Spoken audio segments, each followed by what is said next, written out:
प्रियजनों, अक्सर तुम मुझसे पूछते हो, भगवान, हम दुख से कैसे मुक्त हों? दुख हमारे जीवन में क्यों आता है? और मैं मुस्कुरा देता हूं, क्योंकि जो यह प्रश्न पूछ रहा है वही तो दुख का कारण है। दुख तब आता है जब तुम यह मान लेते हो कि मैं एक अलग सत्ता हूं, एक शरीर, एक विचार, एक व्यक्ति। यह मैं जो अनुभव करता है यही मैं दुखी होता है। लेकिन क्या तुमने कभी पूछा है, यह मैं है कौन? जब यह प्रश्न गहराई से उठता है, मैं कौन हूं, तब सारा खेल बदल जाता है। क्योंकि तब तुम यह देखना शुरू करते हो कि मैं केवल एक विचार है, एक अस्थाई लहर है जो चेतना के सागर में उठती है और मिट जाती है। दुख का आरंभ अहंकार से होता है। जहां अहंकार है वहां स्वार्थ है, जहां स्वार्थ है वहां अपेक्षा है, और जहां अपेक्षा है वहां दुख निश्चित है। जैसे छाया प्रकाश से अलग नहीं, वैसे ही दुख अहंकार से अलग नहीं। जब तक तुम स्वयं को कर्ता मानते हो कि मैंने यह किया, मुझे यह पाना है, मुझे यह नहीं मिला, तब तक दुख तुम्हारा साथी रहेगा। देखो, जब कोई घटना घटती है और मन कहता है यह अच्छा है या यह बुरा है, वहीं से विभाजन शुरू हो जाता है। वही निर्णय दुख को जन्म देता है। घटना स्वयं में न अच्छी है न बुरी, वह तो केवल प्रवाह है अस्तित्व का, जीवन का। लेकिन मन उसे पकड़ लेना चाहता है, उसे बदलना चाहता है, उसे अपनी इच्छा के अनुसार ढालना चाहता है। और जब वह नहीं हो पाता, तब जन्म लेता है दुख।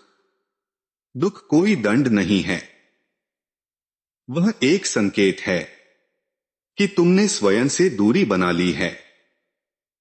वह तुम्हें यह याद दिलाने आता है कि तुम अपने स्वभाव से भटक गए हो। जैसे दर्द यह बताता है कि शरीर घायल है, वैसे ही दुख यह बताता है कि आत्मा से संपर्क टूट गया है।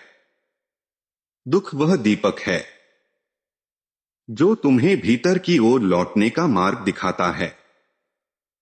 जब तुम पूछते हो, भगवान, दुख कब समाप्त होगा, तो मैं कहता हूं, जब तुम पूछने वाला समाप्त होगा।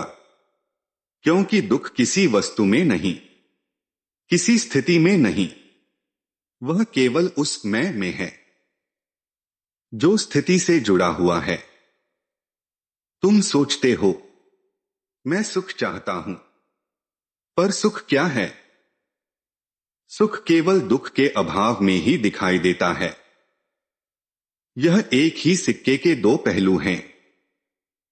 जब तुम सुख का पीछा करते हो, तुम अनजाने में दुख को भी साथ बुलाते हो।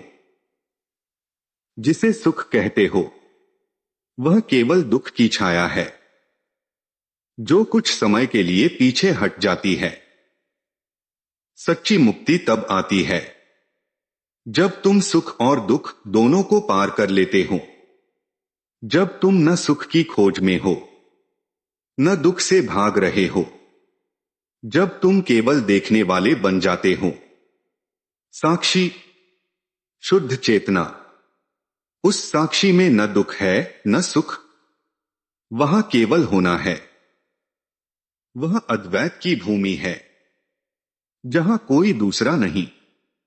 प्रिय, दुख तुम्हारे विरुद्ध नहीं है, वह तुम्हें भीतर बुलाता है। वह कहता है, तुम बाहर भटक रहे हो, आओ भीतर लौटो। हर पीड़ा, हर विफलता, हर आंसू एक आमंत्रण है। स्वयं को पहचानो। जब तुम इस आमंत्रण को सुन लेते हो, तो दुख धीरे धीरे विलीन होने लगता है, क्योंकि अब तुम जान गए हो तुम न मन हो, न शरीर, न विचार। तुम केवल वह चेतना हो जिसमें ये सब घटित हो रहे हैं। जब जान लिया कि मैं कौन नहीं हूं, तब स्पष्ट हुआ कि मैं ही आनंद का स्वरूप हूं। एक बार कोई साधक मुझसे बोला, भगवान, मेरे जीवन में बहुत दुख है। मैंने कहा, दुख कहां है? उसे पकड़ो और दिखाओ। वह मौन हो गया, क्योंकि दुख कोई वस्तु नहीं, वह केवल विचार की छाया है। जैसे ही विचार शांत होता है, दुख समाप्त हो जाता है। तो दुख से मत लड़ो, उसे मित्र की तरह देखो। वह तुम्हें भीतर ले जाने आया है। जब तुम अपने स्व को पहचान लोगे, तो जानोगे कि कभी कोई दुख था ही नहीं। वह केवल एक स्वप्न था, जो मैं नामक विचार के साथ शुरू हुआ और उसी के अंत के साथ समाप्त हो गया। देखो, जब तुम यह सब सुन रहे हो, क्या उस सुनने वाले में दुख है?